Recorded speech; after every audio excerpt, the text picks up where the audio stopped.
Riddler Year 1, issue number 3, just finally came out this week, and I finally got a chance to read it. And man, this was an excellent read.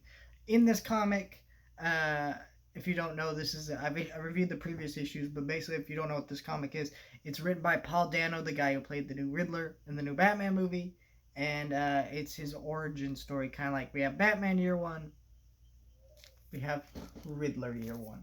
And there actually is a prequel novel that you can read about how the Batman became the Batman if you want to really know that story. But this is beautiful artwork here for this whole comic.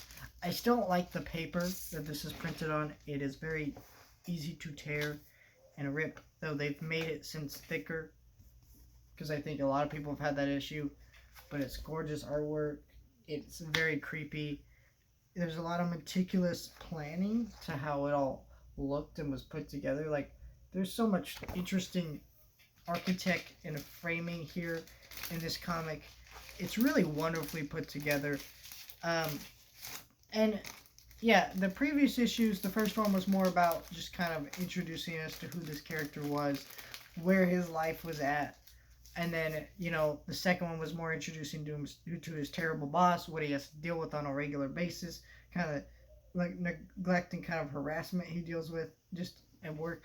And this one is finally introducing us to the Batman, and where, like, not introducing us to the Batman, where the Riddler first saw him and started coming up with this whole idea of the plan of renewal and things being changed and what that means. And so you kind of see how he's fascinated by the Batman and why he wants to tie him into this somehow. And it's an interesting idea that's really creepy, really interesting, and oddly just so sadistic, because these writings really do feel like the wording and writings of a serial killer.